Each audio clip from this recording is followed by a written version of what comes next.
অবশেষে ভোটার হলেন তারেক রহমান। নিরাপত্তা বহর নিয়ে দুপুরে পৌঁছান নির্বাচন কমিশন অফিসে।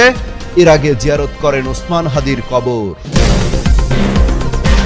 মাত্র 7 থেকে 24 ঘন্টার মধ্যেই জাতীয় পরিচয়পত্র হাতে পাবেন তারেক রহমান, জানালেন এনআইডি অনুবিভাগের মহাপরিচালক। তবে মাঠ পর্যায়ে ভোটার হওয়ার সুযোগ থাকছে না কারো। হাদি হত্যার বিচারের দাবিতে শাহবাগ অবরোধ ইনকিলাব মঞ্চের। তারেক রহমানের জন্য কিছুক্ষণ ছেড়ে দেওয়া হয় রাস্তা। একের পর এক বন্ধ হয়ে যাচ্ছে জুলাই যোদ্ধাদের ফেসবুক পেজ। মেটার কন্টেন্ট রিপোর্টিং ব্যবস্থার দুর্বলতার সুযোগ নিচ্ছে চক্র, বলছে বিশেষজ্ঞরা।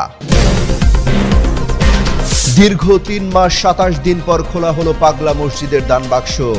মিলল 35 বস্তা টাকা, গোনা হচ্ছে মেশিন বসিয়ে। দেশে ফেরার আগে 3 দিনের কর্মসূচি ঘোষণা করেছিলেন বিএনপির ভারপ্রাপ্ত চেয়ারম্যান তারেক রহমান। পূর্ব নির্ধারিত কর্মসূচি অনুযায়ী তিনি আজ শহীদ ওসমান হাদির কবর জিয়ারত করেন। এরপর সেখান থেকে গাড়িবহর নিয়ে রওনা হন নির্বাচন কমিশন অফিসে। রাস্তায় এদিনও নেতাকর্মীদের ব্যাপক ঢল ছিল। নির্বাচন কমিশনে গিয়ে ছবি তোলেন, ফিঙ্গারপ্রিন্ট দেন, সই করেন, সেখানকার কর্মীদের ধন্যবাদ দিয়ে বেরিয়ে আসেন।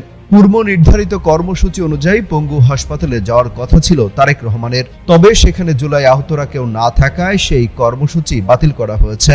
এরপর আর কোনো কর্মসূচি না থাকায় তারেক রহমান ফিরে যান গুলশানের 196 নম্বর বাসভবনে। এর আগে 25 ডিসেম্বর সকাল 11:50 কিছু সময় আগে দেশে ফেরেন তারেক রহমান। দীর্ঘ 17 বছর পর নির্বাসিত জীবন পার করে তিনি বাংলাদেশের মাটিতে পা রাখেন।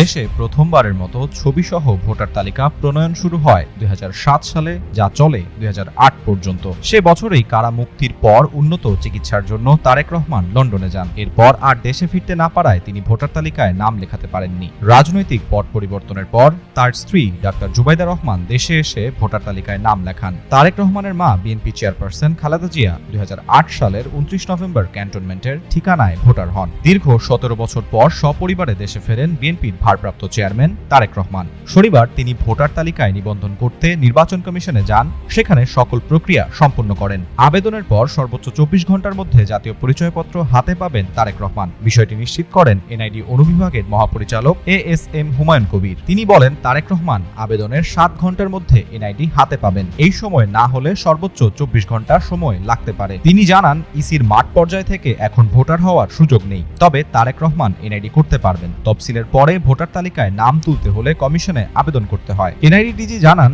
সফটওয়্যার স্বয়ংক্রিয়